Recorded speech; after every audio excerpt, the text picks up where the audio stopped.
Nakita ko nakatingin nito sa akin at nakahawak sa bewang nito ang isang kamay. Mag-umpisa na tayo. Wika nito. Ha? Anong gagawin natin?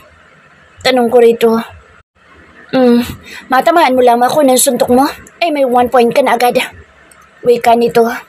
Hindi ko marunong sumuntok, Adrian. Reklamo ko. Bahala ka na. Ang mahalaga matamaan mo ako kahit isa lang. Wika nito.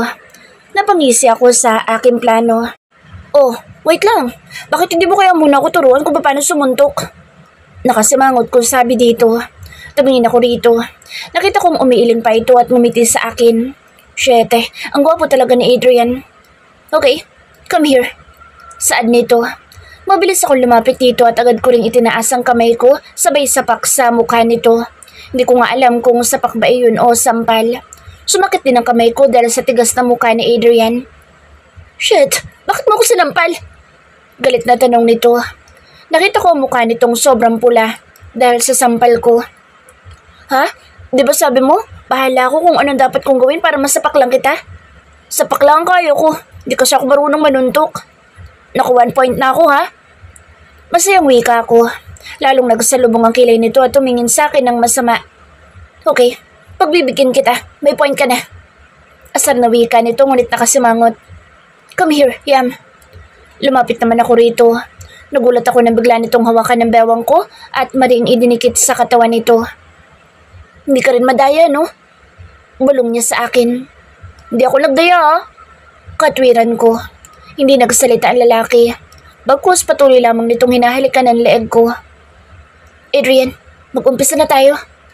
Awat ko rito. Tumingin ako rito, kaso parang iba yung gustong umpisahan nito. Okay, let's start. Tatandaan mo lahat ng itunuro ko sa'yo, Yam.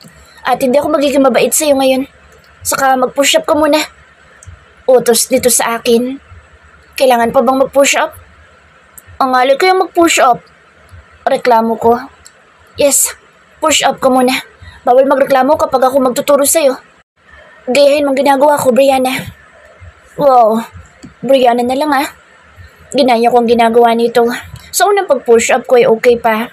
Wala pa ako nararamdaman na pagkangalay pero noon tumagal ay hindi na maipinta mukha ko. Nakakangalay na, Adrian? Reklamo ko. Okay, stop. Pabagsak akong humiga dahil sobrang ngalay mag-push up. Nakakainis. Paano pa ako matuturuan na maayos kung pagod ng katawan ko? Tumayo ka na dyan, Brianna. Mag-umpisa na tayo. Wikang utos nito. Saglit lang, Adrian. Pagod pa ako. Wika ko. Hindi ka pagod. Iniisip mo lang na pagod ka. Wala tayong matatapos kung hihiga ka lamang dyan. Sige na, tumayo ka na nang matapos na tayo. Hindi ko ito pinansin. Dumapa pa ako at pumikit ng mga mata pero nagulat ako nang mayroong pumalo sa buhok ko. Kaya tumingin ako sa may gawa. Nakita ko si Adrian, nakatayo at meron na hawak na papel. Alam kong ito ang pumalo sa akin. Bilisan mo, Yam. Ayoko nang babagal-bagal. Sinasabi ko sa'yo, hindi ako magiging mabait habang tinuturuan kita. Wika nito. Nagdadabog na tumayo ako. Hindi ako nagsalita. Nakakainis itong si Adrian. Ang sungit. Lumipas ang mga oras at 5 oras na akong tinuturuan ni Adrian ng self-defense. Ang nakakainis lang dito kapag nagkakamali ako ay pinapalo ako. Okay, bukas na ulit. Wika nito kaya nagmamadali akong humiga sa sofa. Pagod na pagod ang katawan ko. Lord, nandito na po ang merienda niyo. Narinig kong wika ng tauhan ni Adrian. Nagmulat ako ng mga mata. Kuya Art, meron ka bang gagawin bukas? Tanong ko. Nakita kong biglang lumingon si Adrian sa akin at salubong din ang mukha nito. Meron po, Mrs. De Vera. Sagot nito. Mrs. De Vera. Para ang sarap pakinggan na tinatawag akong Mrs. De Vera. Sayang naman. Sa'yo sana ako magpapaturo ng self-defense. Ayoko kay Adrian kasi pinapahirapan ako. Malungkot kong wika. Nakita kong lalong nagsalubong ang kilay ni Adrian. Hindi ko pa rin ito pinapansin. Kuya, ihanap ako ng pwede magturo sa akin ng self-defense. Yung gwapo at merong... Lumabas ka na, Art! Galit na ni Adrian. Nang lumabas na ang tauhan ni Adrian ay nakita kong inilak nito ang pinto at galit na lumingon sa akin. Wala iba magtuturo sa'yo kung hindi ako lang. Yum! Okay. Tugon ko at humiga mula sa sofa upang magpahinga. Sobrang napagod ang katawan ko. Grabe naman kasi si Adrian. Pinahirapan ako. Tumayo ka na, Yam. nang makapagmerienda ka na. Walang salita na tumayo ako upang lumapit dito. Nakita ko ang pizza. Bigla tuloy akong ginutom sa amoy nito. Lumapit ito sa akin at mahigpit akong hinawakan sa bewang. Huwag na huwag kong maririnig na nagsasabi ka ng gwapo sa ibang lalaki. Yam! Galit na tura nito. Nakita ko meron itong inilagay sa daliri ko at halos lumunga ang mata ko nang makita ko ang singsing na kinuha sa akin ni Pamela. Mabutit nakuha mo yan? Tanong ko. Hindi ito nababagay sa kanila. Wika nito. Meron pa itong inilabas na box at pagkatapos ay binuksan ito ni Adrian. Isang necklace ang nakalagay doon. Nagulat ako na ilagay niya iyon sa leeg ko. Huwag mo itong aalisin niya. Wika nito. Baka naman ma-hold up ako kapag lagi ko susuot ang kwintas na ito. Wika ko. Hindi yun mangyayari. Bulong nito, tinalikan pa ako sa leeg. Narinig kong merong kumatok sa pinto kaya tumayo si Adrian upang buksan ito. Lord, ready na po ang sasakyan papuntang Batangas. Wika ng tauhan nito. Tumango lamang ang lalaki at pagkatapos ay bumaling sa akin. Maganda kaya. Aalis tayo. Saan dito sa akin? Wow, kasama ako? Tanong ko. Yes, tugon nito. Nagmadali ako lumabas ng silid upang magpalit ng damit. Ngayon lamang ako sasama ni Adrian sa pupuntahan nito. Pagkatapos magbihis ay agad akong bumaba ng hagdan at nakita kong nag-uusap-usap sila. Hindi ako napansin dahil busy pa mga ito. Lord, tama ngang hinala mo. Nakabantay sila sa daraanan natin. Wika ni Apo. Wala akong narinig na salita kay Adrian. Lord, nandun na po sila Art at ang iba pa. Saan pa ng isa pang tauhan na paparating? Let's go. Dinig kong wika ni Adrian. Nagkunwari akong hindi nakikinig. Kaya lumampas lang ako sa mga ito. Nagulat pa nga ako na may humila sa akin. Saan ka pupunta? Tanong nito. Di ba susama mo ko sa Batangas? Tanong ko. Si Amor ang isasama ko. Dito ka na lang. Wika nito. Biglang sumama ang timpla ng mukha ko. Anak ng teteng mo. Nag-effort ako magbihis, maligo at maglagay ng panta at bra tapos sasabihin na hindi daw ako isasama. Parang gusto ko maglupasay dahil pinaasa na naman ako ni Adrian. Pinapaasa na nga lang ako sa pagmamahal nito tapos kapag isasama ko sa lakad dito ay pinapaasa pa rin. Kasama lang pala ako sa gayak. Love, let's go! Hiyaw ni Amor. Nakangiti itong yumakap kay Adrian. Mahulog ka sana sa kotse ni Adrian. Bulong ko pa. Bakit nandito ang babaeng yan? Kasama ba natin siya? Tanong ni Amor. No. Sagot ni Adrian. May sarili akong lakad kaya hindi ako sasama sa inyo, no? Kanya-kanya tayo ng lakad, uy. Bulalas ko sa mga ito. Ramdam kong biglang lumingon sa akin sa Adrian pero hindi ako tumingin dito dahil alam kong bibigyan lang ako dito ng babala gamit ang mata. Lord, nag-uumpisa na sila. Wika ni Apo. Nakita ko nagmamadaling sumakay ang mga tauhan dito sa kotse at motor. Yam! Pagtawag sa akin ni Adrian pero hindi ko ito pinansin. Pupunta na lang ako sa silid ko. Yam! Pagtawag muli sa akin ni Adrian, hindi ko pa rin ito nilingon. Narinig kong tumunog ang cellphone ko at nakita kong tumatawag si Troy. Tumigil ako saglit upang sagutin ang tawag nito. Lumingon ako sa lalaki. Hindi pa rin umaalis si Adrian at masama ang tingin nito sa akin pero inirapan ko lamang ito. Oh Troy, napatawag ka? Malakas kong sabi. Talaga? Sure ba yan? Hindi mo ba ako pinapaasa lang, Troy? Malakas ko ulit na sabi. Sige, pupunta ako. Wika ko. Lumingon ako kay Adrian at nakikita kong halos magbuga ito ng apoy habang nakatingin sa akin. Kaya nagmadali ako umakyat sa silid namin. Mamaya ako alis kapag nakaalis na si Adrian. Nakangisi kong wika. Nagulat ako nang bumukas ang pinto at makita ko si Adrian. Akala ko umalis na si Adrian. Bakit kaya nandito pa ito? Tumingin ito sa akin at mukhang papatay ng tao ang itsura ng mukha nito. Adrian, kala ko umalis ka na. Alanganin kong tanong. Ngunit hindi ako pinansin ito at nakita kong pumunta ito ng dressing room. Lumabas itong muli at nakita kong meron itong hawak na manipis na dress. Bakit kaya nasa kanya ang dress ko? Huwag niyo sabihin na ipahiram niya iyon kay Amor. Lumapit ito sa akin at sa pilit ang inalis ang suot kong damit. Ganon din ang short ko. Adrian, ano bang problema mo? Hiyaw ko, pero hindi pa rin ito nagsalita. Nalis na nito ang suot kong damit at nagulat ako na isuot nito sa akin ang manipis na dress. Nagmamadali itong pumasok sa dressing room. Ano ko yung problema ng lalaki yun? Bakit pinasuot sa akin ang manipis na dress na ito? Lumabas muli ito ng dressing room at lumaki ang mata ko nang makita ko ang dala nito. Dala nito ang bag ko. Ganon din ang doll shoes ko. Hindi pa nakontento at kinuha rin ito ang suot kong sandals. Adrian, saan mo dadalhin mga gamit ko? Tanong ko dito. Pero wala pa rin itong imik. Lumabas ito ng silid namin. Hindi rin naman nagtagal at pumasok muli ito. Meron itong dalang tray at nakita kong meron itong pagkain. Itong kakainin mo mamaya. Wika nito. Kumunot ang noo ko. Ano bang problema ng Draculang ito? Lumapit ito sa akin at sapilitang kinuha ang cellphone ko. Adrian, cellphone ko yan ah. Wika ko. Pahiram mo na. Siguro naman hindi ka na makakaalis ng bahay upang makapagkita sa lalaki mo. Galit na wika nito. Nagulat ako sa sinabi ko at hindi ako makapaniwala kay Adrian de Vera. Lumapit ito sa akin at mariin akong hinalikan sa labi. Mas mautak ako sa'yo, Yam. Hindi ka makakaalis ng bahay ko dahil itatago ko mga damit mo. Bulong pa nito. Nakasimangot akong tumingin dito. Nakakainis naman ang lalaking ito. Ang sarap sampalin. Mariin pa ditong pinisil ang bawat ko bago lumabas ng silid. Asama ng ugali mo, Adrian! Sagaw ko pa. Alam kong narinig na to sinabi ko. Naman, paano pa ako makakaalis kung ganitong ayos ko? Pumunta ako ng dressing room. Baka meron pang natira mga damit ko. Ngunit napanganga ako na makita ko ang puro maninipis pantulog ang naiwan sa loob ng cabinet.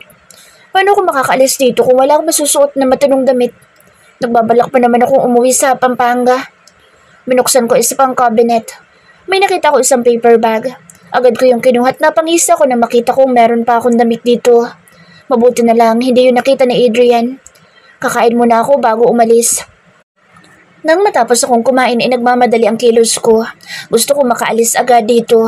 Uuwi ako sa inay ko. Matagal-tagal din akong hindi nakakauwi sa amin. Lumapit ako sa pinto upang lumabas. Kaso nakalock ito. Knock ng teteng. Ayaw talaga akong paalisin sa bahay ni Dracula. Lumapit ako sa bintana. Nakita ko pa nga ang guard. Ano naman kayang idadahilan ko rito para makalis ako? Sumilip akong muli sa bintana. Mababa lang yung babagsakan ko kaya kinuha ko ang kumot na ginagamit namin ni Adrian dahil ito ang gagamitin ko para makababa ako. Kinakabahan man ay pinilit kong bumaba sa bintana. Sana'y hindi malagot ang kumot. Kaya todo-todo ang ginawa kong pagdarasal ng mga oras na ito. Nakahinga lamang ako ng maluwag nang makaapak na mga paa ko sa lupa. Muli ako sumilip at nakita ko ang guard. Meron itong kausap sa cellphone nito. Paano kaya ako makakalabas? Lumaki ang mga mata ko nang binubuksan ng guard ang gate at pumasok ang kotse ni Dracula. Anak ng tete. Bakit bumalik sa Adrian? Akala ko tuluyan na itong nakaalis. Mas nagulat ako na makita ko itong papalapit dito sa likod bahay. Labis ako nataranta kaya umikot ako papunta sa hardin. Sobrang bilis din ang mga kilos ko upang magtago kay Adrian. Lagot ako oras na makitang wala ako sa silid namin. Kaso hindi ako tumitingin sa dinaraanan ko kaya bumangga ako sa pader. Akala ko babagsak ako sa lupa pero nagkaroon ng kamay ang pader at mabilis ako nahawakan sa bewang ko. Mabilis akong tumingin sa pader at lumaki ang mata ko nang makilala ko ito. Nakikita ko ang galit sa mukha nito. Lagot ka ngayon. Baka sakali na lamang ako nito. Saan mo balak pumunta, Yam? Maotoridad na tanong nito. Ha? Ano kasi? Magja-jogging ako. Alam mo na para lumakas ang tuhod ko. Diba? Hindi pa tayo tapos mag-training? Hanep kong palusot. Huwag mo kong pinaglololo ko. Akala mo hindi ko alam na dumaan ka ng bintana? Asik nito sa akin. Ha? Paano nito nalaman na dumaan ako ng bintana? Adrian, hindi ba pag nagtatraining ang mga sundalo, karamihan ay umaakyat sila sa pader o bintana? Bakit sundalo ka ba? Tanong nito. Ganun na din yun. Kasi nga nagtatraining tayo, di ba? Nakangisi ko sabi. Dami mong palusot. Galit na wika nito at nagulat ako nang hilahin ako patungo sa kotse nito. Get in the car. Hurry up. Utos nito sa akin. Pero Adrian, dito na lamang ako sa bahay. Wika ko. Galit nitong hinampas ang kotse na kinagulat ko ng sobra. Anumang oras ay sasabog na ito sa galit sa akin. Get in the car, Yam! Nagmamadali naman akong pumasok sa loob ng sasakyan. Mabilis din pumasok si Adrian sa loob at binagsak pa nga ang pinto ng kotse sa labis na galit sa akin. Agad naman na pinatakbo ng driver ang kotse. Bigla akong tumingin sa driver. Pansin kong lumingon ito sa likuran ng kotse at nakita kong meron itong sinabi kay Adrian gamit ang mata. Lumaki ang mata ko nang maglabas ng baril sa Adrian. Tumingin din ako sa paligid. Nandito na pala kami sa Batangas. Isang malakas na pagsabog ang aking narinig. Lumaki ang mata ko nang makita ko ang kotseng nasa unahan namin na nag-aapoy. Magkakasunod na putok ng baril ang mga naririnig ko sa labas. "Yumuko ka, Yam!" utos ni Adrian. Binuksan ito ang pinto ng sakyan at nakita kong nakikipagbarilan ito sa mga kalaban. Abot-abot ang kaba ko ng mga oras na ito. Nagulat ako nang tumigil ang sinasakyan namin. "Lord, mag-iingat kayo. Maraming kalaban sa daraanan ninyo." Wika ng driver. Hindi nagsalita ang lalaki. Mabilis akong hinawakan sa kamay ni Adrian. "Let's go, Yam." Nag-aagaw ang liwanag at dilim. Sobrang bilis din ang oras. Halos mapatalon ako nang mayroong bumagsak sa harapan namin na tao. Alam kong si Adrian ang may kagagawa nito. Mabilis kami pumasok sa kagubatan at sure ako sobrang dilim sa loob. Hindi pa halos kami nakakapasok sa loob ng kagubatan nang harangin kami ng mga kalaban ni Adrian.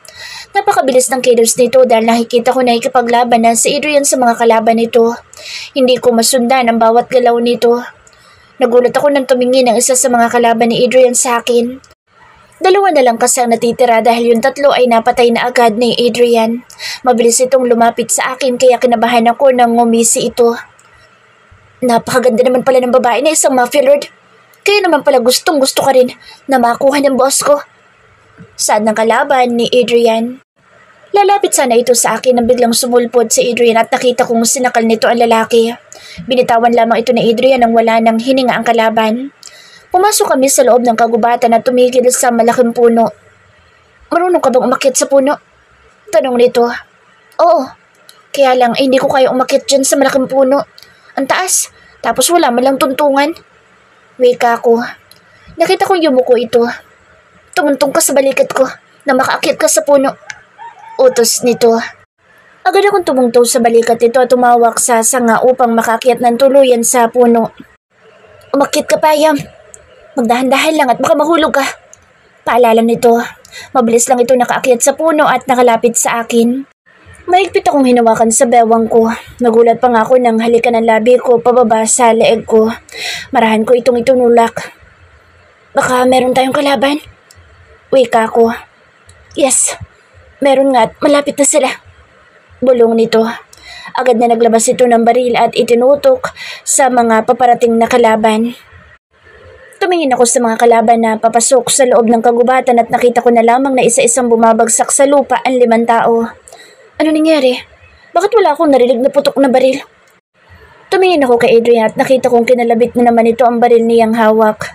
Ngunit wala akong narinig na tunog doon mula sa hawak nitong baril. Padilim na ng padilim ang buong paligid at sure ako mahirap nang maglakad sa gitna ng kagubatan mamaya. "Meron ka pa bang kalaban, Adrian?" tanong ko. "Yes." Tumingin ito sa akin. "Humawak ka na maayos, Yam, at baka mahulog ka. Saka malapit na sila kaya lumapit ka na sa akin at yumakap." Utos nito. "Ha? Bakit?" tanong ko. "Huwag ka na magtanong. Bilisan mo na, Yam." Lumapit ako dito nang walang imik at agad na yumapo sa bewang nito. Nagulat pa ako nang bigla akong halikan nito sa akin labi. Anak ng teteng, kahit nasa taas ng puno ay umaatake ang kamandag ni Adrian. Pero ang sarap ng halik ni Adrian.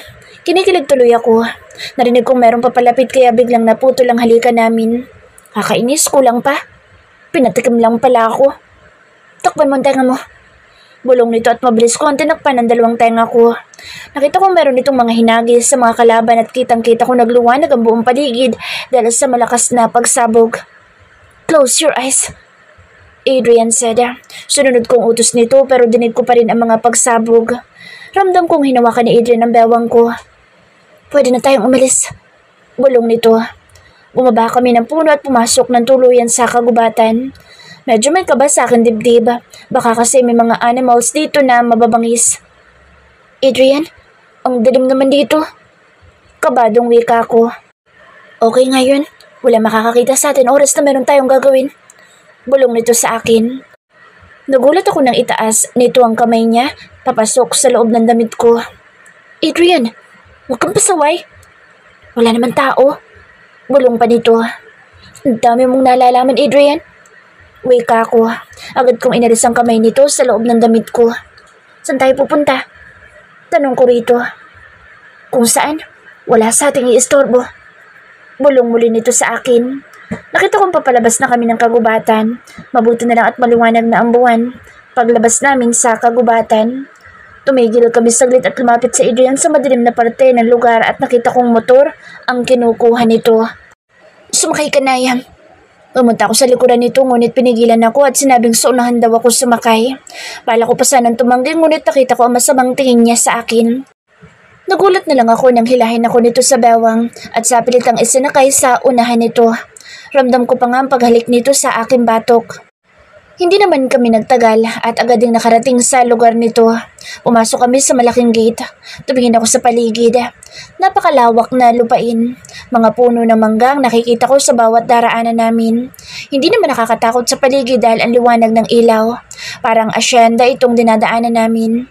Tumigil kami sa isang napakagandang bahay. Nandito na rin ang mga tauhan ni Adrian. Love! Narinig ko sigaw ni Amor. Mabilis itong lumapit kay Adrian at agad na yumakap sa lalaki. Nurse Brianna!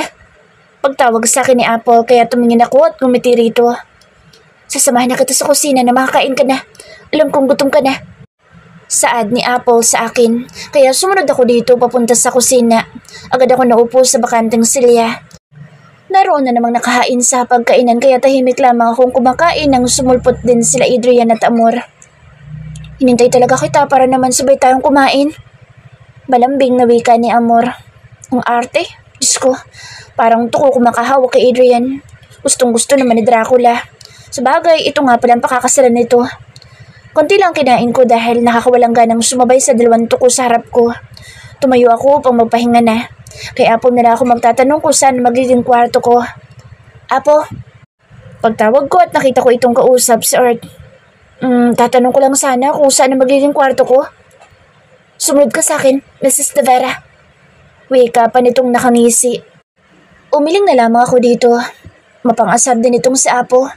Dinala ko sa napakalaking kwarto. Malaki din ang kama na kay sarap tulugan at alam kong malambot ito. Merong mga damit sa cabinet, Mrs. De Vera. Pumili ka lang na iyong maisusuot. Wika nito. Tumango ako rito.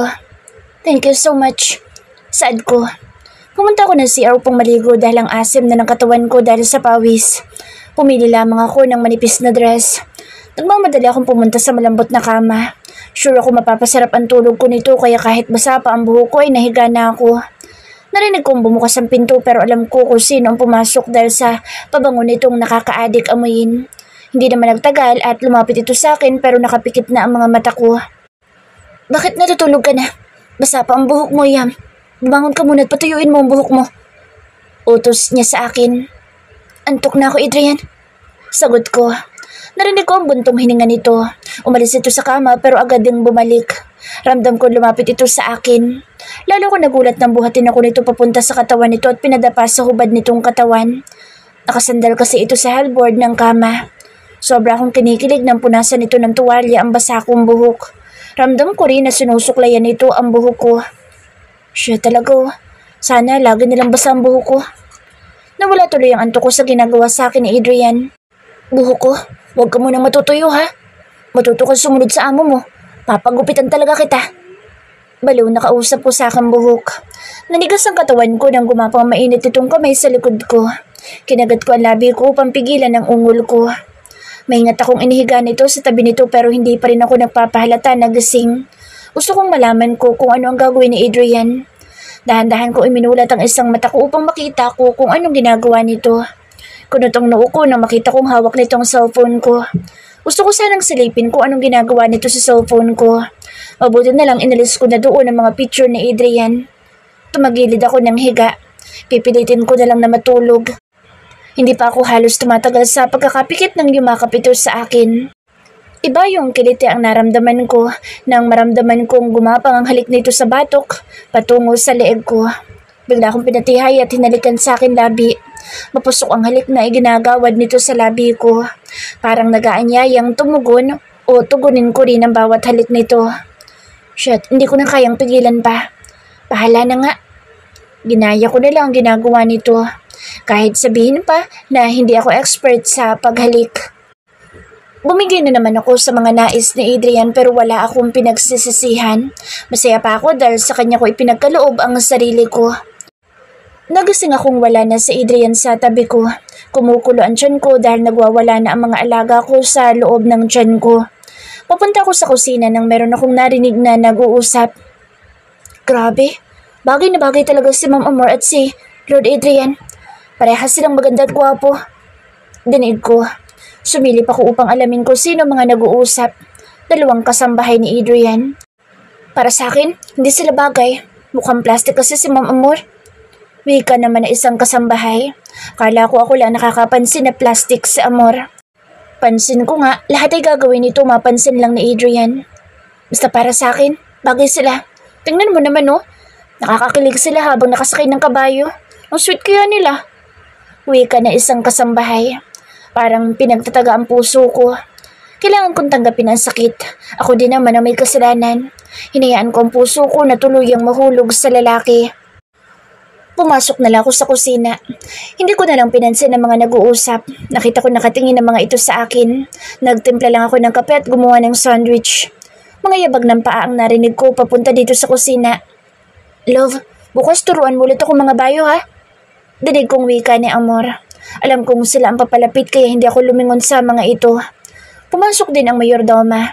Alam ko ipaghahanda nito ng makakain ang dalawa. Hindi ako tumingin kay Adrian. Naiinis ako sa pagbumuka nito. Inubos ko lamang ang sandwich at tumayo na ako. Hindi ko na rin inubos ang kape ko. Naiinis kasi ako sa dalawa. Parang gusto ko makipag-away ngayon. Lumabas ako ng bahay. Napanganga ako nang makita kong hitik sa bunga ang mga lansones. Bigla tuloy ako naglaway. Art! Pagtawag ko sa tauhan ni Adrian, lumangon naman ito sa akin. Nakuha mo naman ako ng lansones. Pakausap ko rito.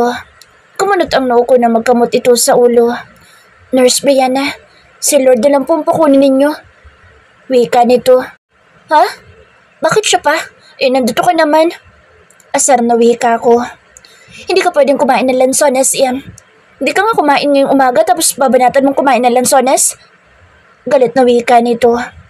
Hindi na lang sabihin na ayaw lang talaga akong bigyan. Ang dami pang dahilan na lalaking ito. Hindi na lang ako nagsalita. Masama ang loob ko nang bumalik sa silid ni Adrian. Matutulog akong maghapon. Yam! Pagtawag ni Adrian sa akin pero hindi ko ito pinansin at tuloy-tuloy akong pumunta sa silid namin. Napatingin ako sa pinto nang bumukas ito. Nakita kong papasok si Adrian. Hindi ko ito pinansin at bumalik muli sa pagbabasa ng magazine. Patuloy lang ako sa pagbuklat ng mga pahina nang mapadako ang tingin ko sa isang lalaki. Parang pamilyar ito sa akin. Hindi ko lang alam kung saan ko ito nakita. Tinitigan ko mukha nito. Gwapo siya pero mas gwapo pa rin si Adrian. Kaso bigla akong kinabahan para kasing nakatitig ito sa akin. Nagulat ako nang mawala sa kamay ko ang magazine. Nakita ko lumipad iyon palabas ng bintana. Tumingin ako sa may kagagawan. Nakita ko lang naman si Adrian na parang gusto rin akong ihagis palabas ng bintana. Ano kayong problema ng lalaking ito? Nagulat ako nang sapilitan akong pinatayo nito at hinila palabas ng silid. Ano bang problema mo? Galit na wika ako. Pero hindi ito nagsalita at patuloy lamang kami lumabas ng silid. Hinila ako papunta sa kusina at pinaupo. Eat now. Kumain na lamang ako. Mahirap tanggihan ng isang Adrian de Vera. Mabilis pa namang magalit ito. Hindi ako natutuwa sa pagbabasa mo ng magazine, Yam. Wika nito. Nagbabasa lang naman ako. Wala namang masama doon na. Sagot ko. Para sa akin, bawal ka magbasa ng mga ganoon. Ha? Magbabasa lamang ako, bawal agad? Wika akong nakasimangot. Sundin mo na lamang ako, Yam. Para wala tayong gulo. Saad nito. Pero nasa mukha pa rin ito ang inis. Lord, meron lang ako sasabihin. Wika ni Apple na bigla itong sumulpot sa kusina. Sige, susunod na ako. Tugon dito ni Adrian. Tumingin muna si Adrian sa akin bago tumayo. Ubusin mo yan, Yam. Wika nito. Opo, tatay. Wika ako. Nagulat ako nang bigla itong lumapit sa akin at mariin akong hinalikan sa labi. Huwag kang makulit, Yam. Bulong nito bago umalis na sa harap ko. Napatingin ako sa mayordoma at nakangiti ito sa akin. Kung meron ka ipag-uutos, Iha, sabihin mo lang ha. Wika nito. Ngumiti lamang ako rito. Iha, Tawagin mo na lamang akong Nanay Nora. Ikaw ba si Brianna? Tanong nito. Kilala niyo po ako? Tanong ko rito. Oo naman iya. Sinabi ka sa akin ni Adrian. Wika nito. Hoy tanda, ikuha mo nga ako ng tubig. Nagulat ako sa pagsulpot ni Amor sa kusina. Grabe, napakawalang galang nito. Binigyan naman ito ni Nanay Nora ng tubig kaso nagulat kami ni Nanay Nora nang ibuhos dito sa ulo ko ang tubig. Ramdam ko ang lamig dahil galing iyon sa ref.